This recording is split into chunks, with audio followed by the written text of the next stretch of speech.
Hello student, आज के इस वीडियो में हम लोग अंश के बारे में चर्चा करेंगे। अंश क्या होता है, अंश कितने प्रकार का होता है, अंश की शुरुआत कहाँ से होती है।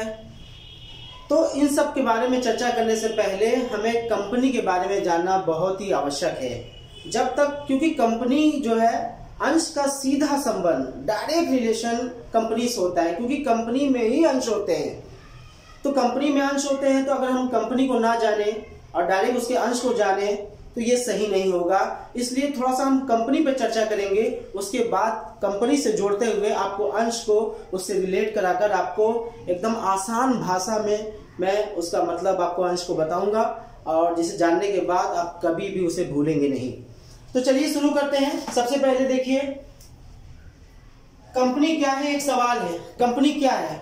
तो कंपनी क्या है, इसका जवाब पाने के लिए यहाँ पे देखिए मैंने कंपनी की विशेषताएं लिखी हुई हैं। ये सारी विशेषताएं हैं, लक्षण है, यही लक्षण, यही विशेषताएं कंपनी की सब कुछ है। कंपनी के बारे में कुछ भी बताना हो तो इन लक्षणों को अगर आप बता देंगे, इन विशेषताओं को अगर बता देंगे तो आपने सब कुछ बता दिया। तो जब आप खाली इस पे चर्चा कर लें तो आपको कंपनी के बारे में सारी जानकारी हो जाएगी। चलिए शुरुआत करते हैं। देखिए पहला क्या, विधान द्वारा निर्मित एक कृत्रिम व्यक्ति। यानी कंपनी क्या होता है, विधान द्वारा निर्मित होता है, यानी हम आप नहीं बनाते, कोई संस्था नहीं बनाती, कोई इंसान नहीं बनाते। कौन बनाता है, कानून, कंपनी कानून। जिस देश का जो कानून होता है कंपनियों पे जो अप्लाई होता है, वही कानून जो है, वही न्यायालय, वही कानून उस कंपनी को बनाने का काम करते हैं, और कोई उसे बना नहीं सकता। तो सबसे पहली बात, विधान द्वारा निर्मित कंपनी क्या होती है, विधान, कानून द्वारा निर्मित होती है। और कैसा होता है, एक कृत्रिम व्यक्ति, जैसे हम आप व्यक्ति हैं, हमारे पास फिजिकल बॉडी है, हम महसूस कर सकते हैं, हम टेस्ट ले सकते हैं, हम चल सकते हैं, प्रेयर कर सकते हैं, पूजा कर सकते हैं। कंपनी भी एक कृत्रिम व्यक्ति है, उसके व्यक्ति के पहले कृत्रिम शब्द लग गया है। कृत्रिम का मतलब फिक्टिशियस, बनावटी, यानी ऐसा व्यक्ति जो व्यक्ति का काम तो करता है लेकिन उसके पास बॉडी नहीं है। मतलब कहने की ये है कि कंपनी अपने नाम से, अपने काम से सब कुछ करती है, अपने नाम से दूसरों पे दावा करती है, अपने नाम से मालों को बेचती है, अपने नाम से किसी से पेमेंट लेती है। ये सब कंपनी की मुहर से, कंपनी के नाम से, कंपनी की पहचान से ही होती है। अंतर बस इतना है कि उसके पास फिजिकल बॉडी नहीं है। इसीलिए कंपनी को क्या कहा गया है, एक कृत्रिम व्यक्ति, फिक्टिशियस पर्सन। तो सबसे पहली बात, कंपनी विधान द्वारा निर्मित है, कंपनी एक कृत्रिम व्यक्ति है। दूसरा क्या है, व्यक्तियों का स्वतंत्र संघ या समूह। यानी कंपनी में कौन होते हैं, व्यक्ति होते हैं, इंसान होते हैं, और एक नहीं होते हैं, बल्कि अब तो भारत सरकार ने कंपनी कानून 2013 में एक OPC 1% कंपनी भी लॉन्च कर दी है। लेकिन सामान्यतः देखें तो कंपनी व्यक्तियों का समूह होता है, जिसमें 2 या 2 से अधिक लोग होते हैं। ठीक है, तो यहाँ व्यक्तियों का समूह चाहिए, स्वतंत्र समूह, यानी कि वो समूह स्वतंत्र होता है, कोई भी अपनी इच्छा से कभी भी आ सकता है, कोई भी अपनी इच्छा से कभी भी जा सकता है। कंपनी किसी पे कंट्रोल नहीं करती कि आपको रहना है, आपको नहीं रहना है, आपको ये करना है, आपको वो। कंपनी कुछ भी ऐसा प्रतिबंध नहीं लगाती किसी पर। तो व्यक्तियों का स्वतंत्र संघ या समूह है। तीसरा है सीमित दायित्व। इसके पहले आपने व्यापार के बारे में पढ़ा होगा, कक्षा 11 में। एकल व्यापार होता था, साझेदारी होती थी, दोनों में असीमित दायित्व पाया जाता था। मतलब कोई भी घटना, कोई भी कंपनी में लॉस होने पर एकल व्यापार, यानी एक आदमी द्वारा व्यापार चलाया जा रहा है तो उसे अपने पास से भरना पड़ता था, अपनी निजी संपत्तियों से देना पड़ता था। वही साझेदारी में भी यही कमी पाई जाती है। लेकिन कंपनी में ऐसा नहीं होता। कंपनी में जितनी भी पूंजी लगी होती है, उन सब में जितने लोग लगे होते हैं, जितने मेंबर होते हैं, जो शेयर होल्डर होते हैं, जो कंपनी का शेयर लेके कंपनी को चलाते हैं, वो सब का दायित्व कैसा होता है, सीमित होता है। मतलब वो अपनी पूंजी तक ही जिम्मेदारी ले सकते हैं, उसके बाहर वो अपने घर से, अपनी निजी संपत्ति से या अपने किसी और जगह से व्यवस्था करके कंपनी को कुछ भी दे नहीं सकते। ये बहुत ही अच्छी बात है। इसी अच्छाई की वजह से कंपनियों में लोगों का ज्यादा विश्वास है। तीसरा, पृथक वैधानिक अस्तित्व, सेपरेट लीगल एंटिटी। ये विशेषता तो कंपनी को बहुत ही ऊंचाइयों पे ले जाते हैं, क्योंकि इसी विशेषता के कारण हम लोग एकदम विश्वास करके स्वतंत्र रूप से कंपनी से जुड़ते हैं। क्योंकि इस विशेषता में यही बताया जाता है कि कंपनी का मालिक और कंपनी दोनों अलग अलग इंसान हैं।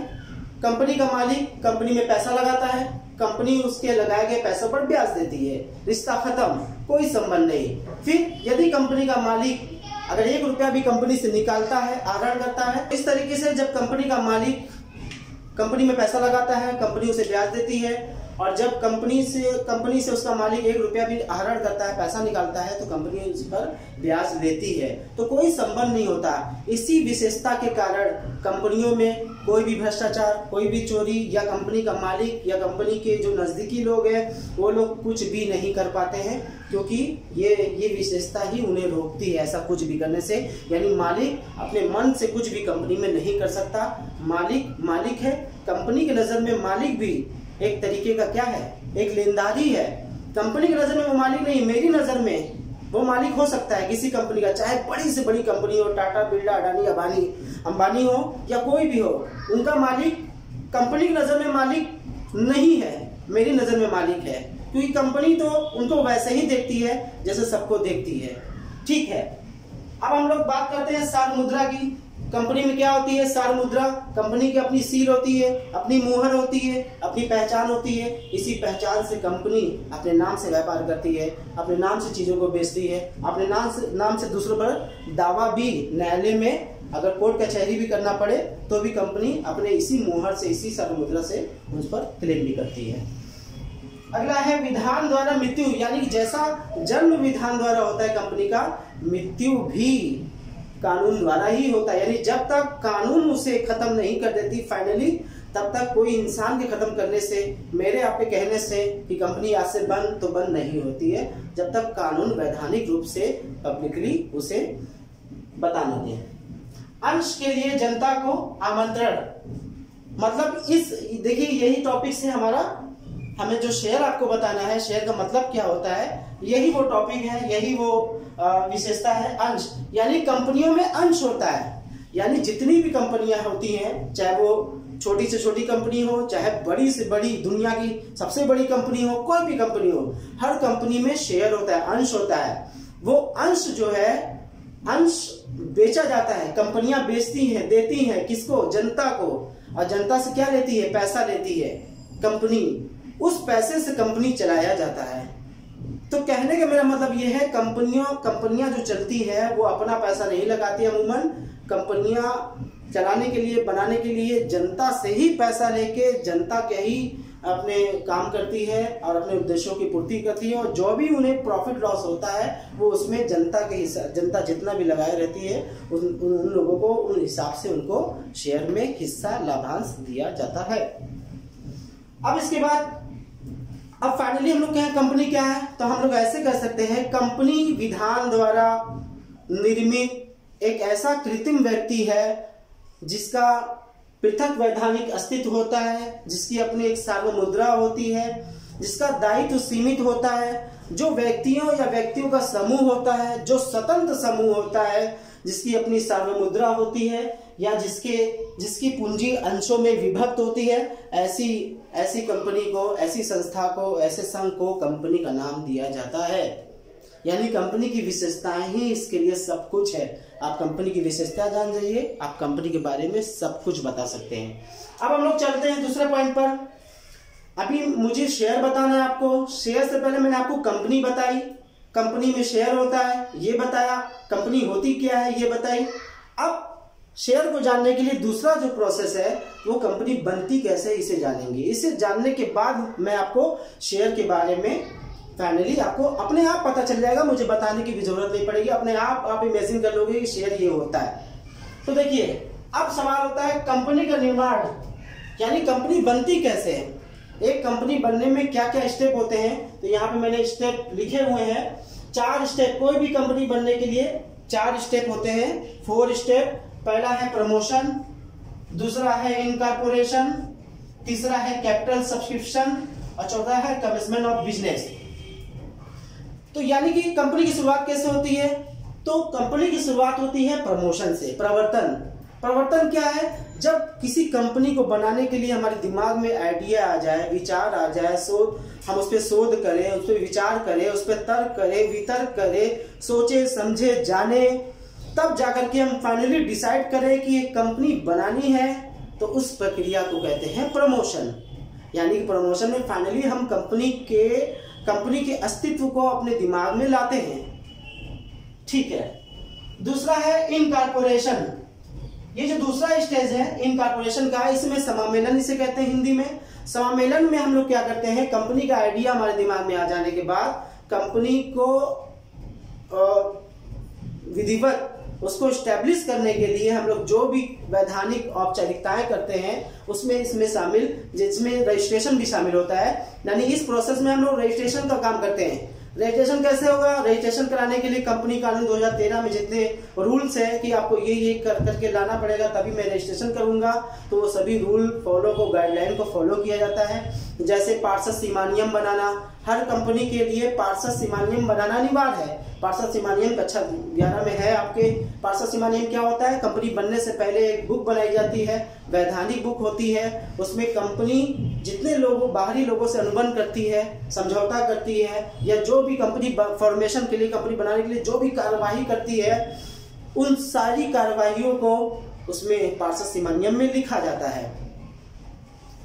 अब उसके बाद तीसरा स्टेप है कैपिटल सब्सक्रिप्शन, यानी इसमें कंपनी जब रजिस्टर्ड हो गई, अब कंपनी का सारा फोकस अंश पे आ जाता है। कंपनी शुरू कैसे हो, पूंजी होगी तब तो शुरू होगी कंपनी। पूंजी कहां से आएगी, पूंजी जनता से लेना है अंश के रूप में, अंश बेचकर, अंश देकर। तो जब पूंजी लेना है तो अब पूंजी के लिए काम करना पड़ेगा, पूंजी इकट्ठा करनी पड़ेगी, सारी व्यवस्था करनी पड़ेगी, अंश निकालना पड़ेगा, अंश का दाम रखना पड़ेगा, अंश कैसे होगा, किस प्रकार का, ये सब यानी कि कैपिटल सब्सक्रिप्शन में पूंजी पे पूरा फोकस होता है। अगला स्टेप है कमिशमेंट ऑफ बिजनेस। ये कोई स्टेप नहीं है, जैसे ही आप कैपिटल सब्सक्रिप्शन स्टेज पूरा करते हैं ऑटोमेटिकली आपको एक सर्टिफिकेट मिल जाता है कंपनी कानून 2013 की तरफ से कि आपका कंपनी आज से विधिवत शुरू।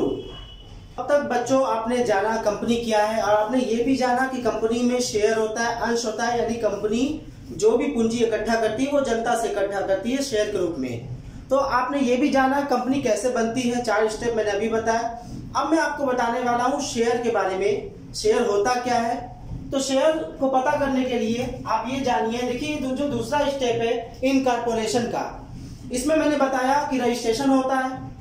तो रजिस्ट्रेशन होता है, तो रजिस्ट्रेशन में होने के लिए 2 बुक्स बनाई जाती है, एक मेमोरेंडम ऑफ एसोसिएशन जिसे पार्षद सीमा नियम हिंदी में कहते हैं, एक मेमोरेंडम ऑफ आर्टिकल जिसे अंतर नियम कहते हैं। ये अंतर नियम जो है कंपनी चलाने का नियम होता है, कंपनी कैसे चलेगी ये इंटरनल मामला होता है कंपनी का। लेकिन जो पार्षद सीमा नियम होता है वो कंपनी के रजिस्ट्रेशन के समय बहुत ही अनिवार्य है, वो अनिवार्य है, उसे बिना बनाए कंपनी बना ही नहीं सकते। तो कंपनी बनाने के लिए पार्षद सीमा नियम चाहिए। पार्षद सीमा नियम में ही अंश के बारे में जिक्र होता है। तो अंश का जिक्र ऐसे होता है कि पार्षद सीमा नियम जब हम बनाते हैं, कंपनियां बनाती हैं, तो कंपनी के जो रजिस्ट्रार होते हैं, जो रजिस्टर्ड करते हैं, या जो लीगल लोग होते हैं कंपनियों में जो रजिस्ट्रेशन का काम करते हैं, या जो संबंधित अधिकारी होते हैं, तो वो पूछते हैं कि आपकी कंपनी कितने रुपए से शुरू होगी, यानी आपकी कंपनी में कुल कितने रुपए की पूंजी रहेगी, यानी आपकी कंपनी जीवन भर कितने रुपए में काम करेगी। उस पूंजी को कहते हैं ऑथराइज्ड कैपिटल, ऑथोराइज्ड कैपिटल।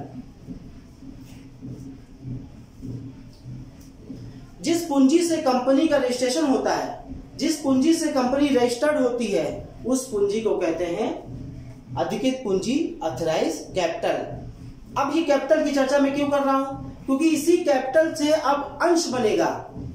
ये कैपिटल क्या होती है, ये कैपिटल जब भी कोई कंपनी बनती है तो बताना पड़ता है रजिस्ट्रेशन के समय। ये कैपिटल ऐसी कैपिटल होती है जिसे पार्षद सीमा नियम में लिखना पड़ता है, मेमोरेंडम ऑफ एसोसिएशन में लिखना पड़ता है। ठीक है, लिखने के बाद आपको बताना पड़ेगा कि आपकी कंपनी कितने रुपए से स्टार्ट होगी। सपोज दैट आपने बता दिया कि मेरी कंपनी 1 लाख रुपए से स्टार्ट होगी। 1 लाख यानी आपकी कंपनी शुरू कितने से हुई, 1 लाख। क्या पैसा आपके पास है, नहीं है। क्या पैसा आपने दिया, नहीं दिया। क्या पैसा किसी से आपने लिया, नहीं लिया, खाली बता दिया, जिससे क्या हो गया, कंपनी का रजिस्ट्रेशन हो गया। तो उस कैपिटल को कहते हैं, उस पूंजी को कहते हैं अधिकृत पूंजी, ऑथराइज्ड कैपिटल। इसे नॉमिनल कैपिटल भी कहते हैं। नॉमिनल क्यों कहते हैं, क्योंकि नॉमिनल होता है, इसका कोई मतलब नहीं होता है।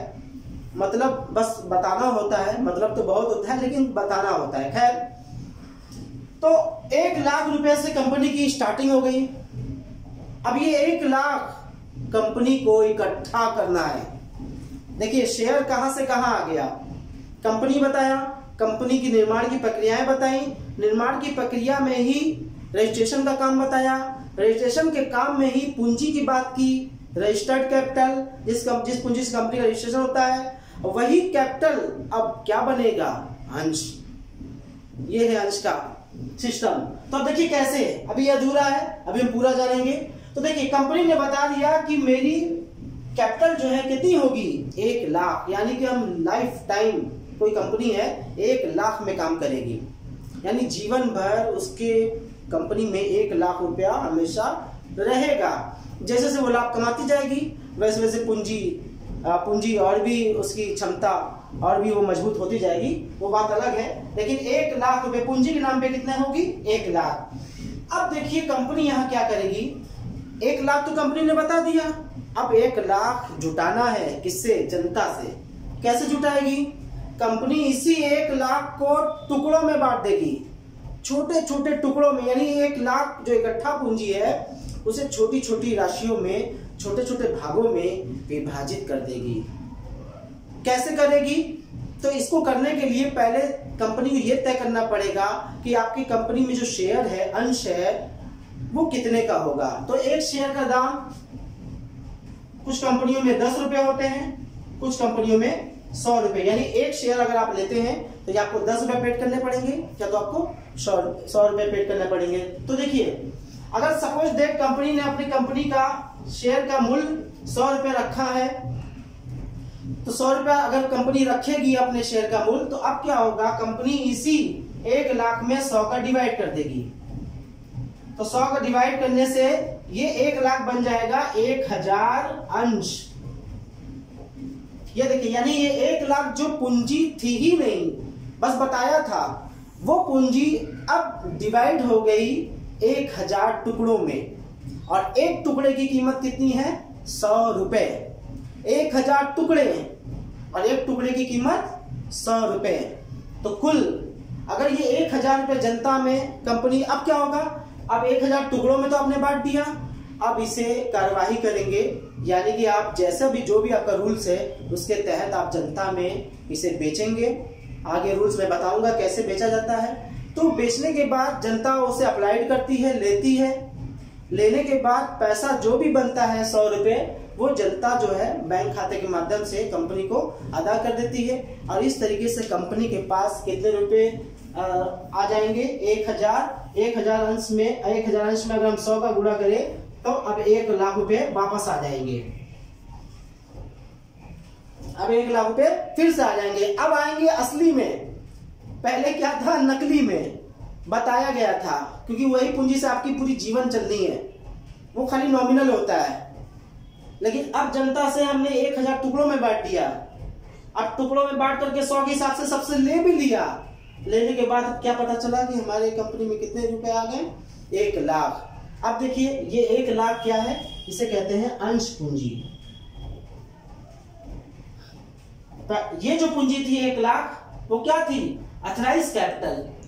अब जो पूंजी वास्तव में आ गई, असली में आ गई, वो क्या होगी, अंश पूंजी, शेयर कैपिटल। इसका मतलब अंश क्या होता है, अंश किसी भी कंपनी, जब भी कोई कंपनी बनती है, नई कंपनी बनती है, तो उसमें रजिस्टर्ड कैपिटल होता है, नॉमिनल कैपिटल होता है। उस कैपिटल को कंपनी छोटे छोटे टुकड़ों में विभाजित करती है।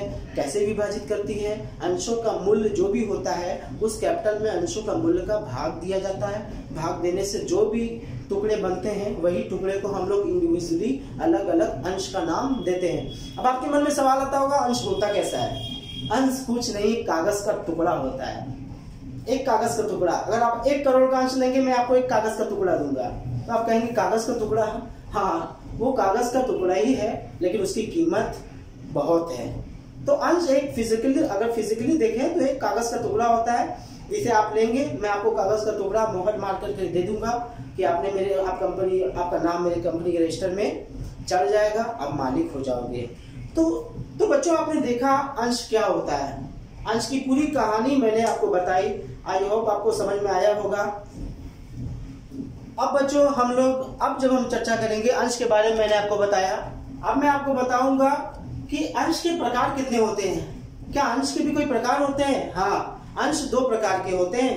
पहला है समता अंश, इक्विटी शेयर, और दूसरा है पूर्वाधिकार अंश, प्रेफरेंस शेयर। अब आप सोचते होंगे कि ये दो प्रकार क्यों है? तो दो प्रकार कुछ इस तरीके से है। पहले हम जान लेते हैं कि समता अंश होता क्या है, पूर्वाधिकार होता क्या है, उसके बाद में उसमें हम रीजन चर्चा करेंगे कि दोनों क्यों होते हैं। देखिए, समता अंश कंपनी का असली अंश होता है, वो नकली नहीं होता, वो भी अंश होता है, लेकिन असली जो अंश होता है समता अंश होता है। समता अंश से ही कंपनी स्टार्ट होती है, पूर्वाधिकार अंश बाद में बात होती है। यानी किसी भी कंपनी की शुरुआत, किसी भी कंपनी की स्थापना, किसी भी कंपनी की दिन प्रतिदिन के कार्य किस अंश से होते हैं? समता अंश से होते हैं। यही इंपॉर्टेंट अंश होता है, इसी अंश से कंपनी चलती है। सारी मैक्सिमम पूंजी कंपनी में जो भी होती है उसी यही अंश होता है। ठीक है, समता अंश लेने वाले असली मालिक होते हैं। समता अंश लेने वाले कंपनी में जा सकते हैं, मालिक कहला सकते हैं। समता अंश लेने वाले कंपनी के सारे डॉक्यूमेंट को चेक कर सकते हैं, वेरीफाई कर सकते हैं। समता अंश लेने वाले कंपनी के वोटिंग में हिस्सा ले सकते हैं, वोट कर सकते हैं, किसी पद पर जा सकते हैं, किसी को हटाने की प्रक्रिया में शामिल हो सकते हैं। यानी कि कहने का मतलब यह है समता अंश ही सब कुछ है। कंपनी मतलब समता अंश, कंपनी के अंश पूंजी मतलब समता अंश। तब वो अंश क्या है? पूर्वाधिकार अंश। जब कोई और आवश्यकता कंपनी को पूंजी की अतिरिक्त आवश्यकता पड़ती है तो पहले से ही कंपनियां पूर्वाधिकार अंश जारी करने का अधिकार कंपनी कानून से ले लेती है और फिर उसे 2-3 साल में जारी कर दिया जाता है। लेकिन ये अंश समता अंश से बिल्कुल अलग होते हैं, क्योंकि मेन अंश बेसिक शेयर कौन सा होता है? समता, तो वो तो अतिरिक्त में आते हैं, एक्स्ट्रा में आते हैं। तो उसका क्या मतलब होता है? देखिए, अगर पूर्वाधिकार अंश क्या होता है? पूर्वाधिकार अंश ऐसा अंश होता है जिसका पैसा आपको कंपनी एक दिन वापस कर देगी। समता अंश का कभी पैसा वापस नहीं होता। अगर आपने समता अंश में पैसा लगा दिया, क्यों भाई, आप मालिक हो तो पैसा वापस क्यों लोगे? मालिक क्या कभी पैसा लेते हैं क्या? नहीं। जो मालिक होता है वो कभी पैसा निकालता नहीं है। पैसा निकाल लेगा तो कंपनी का क्या मतलब, मालिक का क्या मतलब? तो समता अंश मालिक होते हैं तो इनका पैसा कभी वापस नहीं होता। पूर्वाधिकार अंश मालिक नहीं होते हैं इसलिए इनका पैसा वापस हो जाता है, इन्हें मालिक नहीं कहा जाता। लेकिन इन्हें दो पूर्वाधिकार मिलता है, यानी ये जो पूर्वाधिकार अंश है समता अंश की तुलना में थोड़ा सा बेहतर है, बेहतर उनकी नजर में है। लेकिन वास्तव में असली अंश कौन है? समता अंश है। खैर, जनता को जो भी पसंद होती है जनता वैसा करती है। तो पूर्वाधिकार अंश अगर आप लेते हैं किसी कंपनी का तो उसमें आपको दो पूर्वाधिकार मिलेगा। लाभांश निश्चित दर पर पहले पाने का अधिकार। पहले पाने का मतलब समता अंश की तुलना में, यानी अगर कोई लाभ हुआ कंपनी को तो पहले इनको वरीयता दी जाएगी और फिक्स दिया जाएगा। ये नहीं कि आज 5 कर 4 कर नहीं मिला, नहीं दिया लाभ में हिस्सा, ऐसा नहीं है। और दूसरा क्या अधिकार? पूंजी वापस पहले पाने का अधिकार। यानी कभी कंपनी डूबती है या कोई वित्तीय संकट कंपनी के पास आता है, कंपनी को पैसा वापस करना पड़ा या कंपनी बंद करनी पड़ी, तो ऐसे में सबसे पहले किनका ख्याल रखा जाएगा? पूर्वाधिकारधारियों का रखा जाएगा, उन्हें पहले पैसा वापस होगा। तो आप कहेंगे कि इनका क्या मतलब है? तो वही मैंने बताया ना, मालिक का क्या मतलब? तो मालिक है, वो लेनदार की तरह, कंपनी उन्हें कैसा ट्रीट करती है? लेनदार की तरह। यानी आपसे मैंने पैसा लिया है, आपको पैसा वापस कर दूंगा। लेकिन समता अंशधारियों को कंपनी मालिक की तरह ट्रीट करती है, यानी कि उन्हें लाभ जब ज्यादा होता है तो बहुत ज्यादा लाभ का हिस्सा मिलता है, मालिक की हैसियत मिलती है, बहुत सारे अधिकार मिलते हैं, कर्तव्य होते हैं, जवाबदेही होती है, ये सब भी होते हैं। तो अंश मुख्यतः दो प्रकार के होते हैं, एक समता अंश, एक पूर्वाधिकार अंश। समता अंश वह अंश जिस अंश से कंपनी की स्थापना होती है, कंपनी चलती है, कंपनी बनती है, जिसको लेने वाले असली मालिक होते हैं, जिसको लेने वाले वोटिंग कर सकते हैं, कंपनी के खातों को चेक कर सकते हैं, सब कुछ कर सकते हैं। अब पूर्वाधिकार अंश वह अंश जो कंपनी अतिरिक्त में जारी करती है और जिन्हें दो पूर्वाधिकार मिलता है। कंपनी कानून 2013 की धारा 43 में भी कंपनी कानून ने खुद कहा है कि समता अंश वह अंश है जो पूर्वाधिकार नहीं है, यानी कि जो अंश पूर्वाधिकार नहीं है वो समता ही है। यानी कंपनी में पूरी दुनिया में दो ही अंश है, एक समता, एक पूर्वाधिकार। अगर पूर्वाधिकार नहीं है तो समता कहलाएगा, समता नहीं है तो पूर्वाधिकार कहलाएगा, क्योंकि कोई तीसरा अंश है ही नहीं। खैर, तो आपको इस लेक्चर से पता चला कि समता अंश, पूर्वाधिकार अंश क्या होता है, क्या इनकी विशेषताएं होती हैं, सब कुछ मैंने लेक्चर में इंक्लूड कर दिया। एक और अंश की चर्चा कर लेते हैं, उसका नाम है स्वीट समता अंश। यहाँ स्वीट मीठा वाला स्वीट नहीं है, SWEET है ये। तो ये भी अंश है, स्वीट इक्विटी शेयर। अब तो मैं ये बता दूं, ये अलग नहीं है, ये इक्विटी शेयर ही है। अंतर बस इतना है, ये ऐसा इक्विटी शेयर है जो कंपनी अपने मेंबर, अपने संचालक, अपने कर्मचारी को देती है बोनस के रूप में, या देती है छूट पर कम पैसे में। क्यों देती है? क्योंकि उनका परफॉर्मेंस अच्छा है, उन्होंने अच्छा काम किया है, हार्ड वर्क किया है। इन सब के प्रतिफल में कंपनी स्वीट समता अंश अपने ही कर्मचारियों को, संचालकों को, मैनेजर को प्रोवाइड करती है बहुत ही कम दाम पर। उनसे पैसे भी नहीं लेती। मैं ये बता दूं, कंपनियां शेयर बेच के पैसा लेती है, लेकिन ये शेयर बेच के पैसा नहीं लेती है। उनको कुछ और उनकी परफॉर्मेंस के आधार पे प्रतिफल, एक इनाम के तौर पे वो दिया जाता है, तो उसे कहते हैं स्वीट समता अंश। तो आपने जाना अंश दो प्रकार का होता है, समता अंश, पूर्वाधिकार अंश। अब उसके बारे में हम लोग आगे चर्चा करेंगे।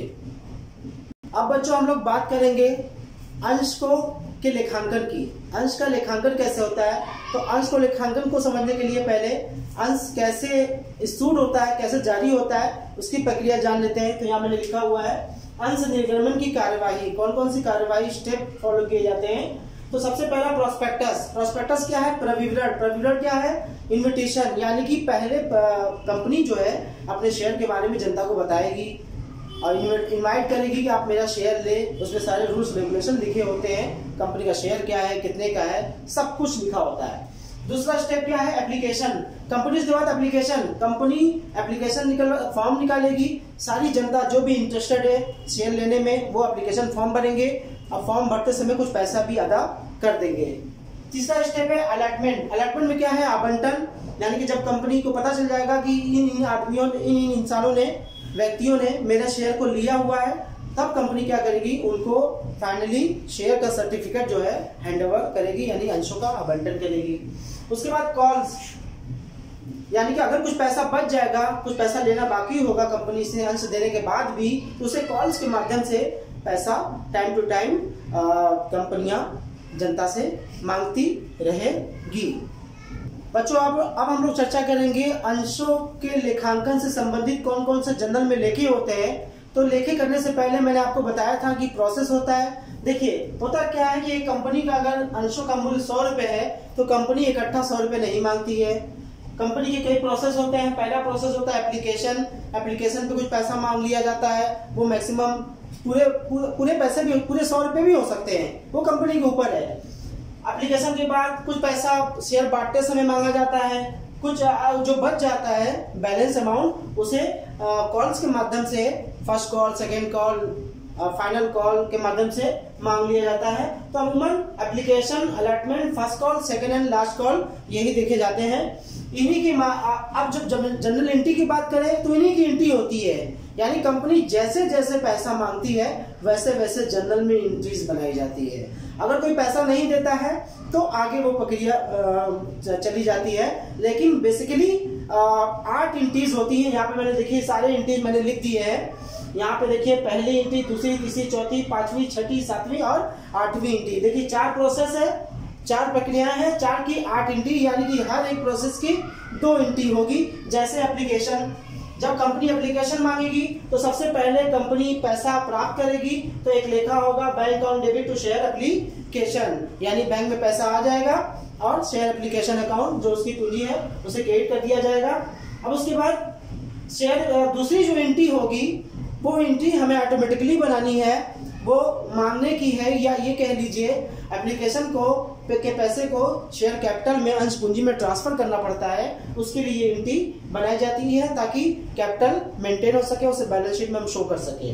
तो दूसरी एंट्री ऑटोमेटिकली हम लोग बनाएंगे share application account debit to share capital. इससे क्या होगा, शेयर एप्लीकेशन आपस में कट जाएगा, डेबिट क्रेडिट आपस में जीरो हो जाएंगे, तो पैसा आ जाएगा और पूंजी बन जाएगी। उसके बाद तीसरी एंट्री होती है अलॉटमेंट की।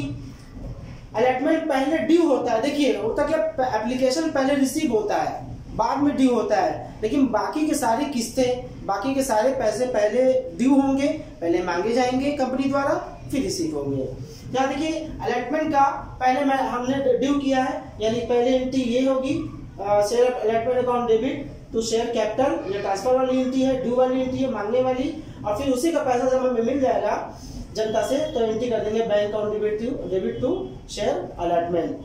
फिर पांचवी एंट्री शेयर फर्स्ट कॉल, अगर किस्तों के माध्यम से भी मांग रहे हैं, पैसा बच गया है, किस्त भी है, तो फर्स्ट कॉल को डेबिट करेंगे, शेयर कैपिटल को क्रेडिट करेंगे, और फिर अगली एंट्री करेंगे bank account debit to share first call. उसके बाद लास्ट एंट्री अगर फाइनल कॉल भी है तो दो एंट्री और बनेगी। पहली एंट्री बनेगी सेकेंड कॉल को मांगने की, share second and last call account debit to share capital, और फिर जब उसका पैसा मिल जाएगा तो bank account debit to share second and last call. तो इस तरीके से बच्चों आपने देखा कि मैंने आपको शेयर बताने के लिए कंपनी से स्टार्ट किया, कंपनी का मतलब बताया, कंपनी का निर्माण बताया, कंपनी का अंश बताया, अंश का प्रकार बताया, अंश का लेखांकन बताया, अंश को कैसे पैसा मांगने के लिए कौन कौन सी कार्यवाही की जाती वो बताया। ले देकर मैंने आपको मैक्सिमम जानकारी इसी वीडियोस में दे दी है, बाकी के वीडियोस आगे आएंगे। आई होप आप सब लोग को समझ में आया होगा। Thank you so much.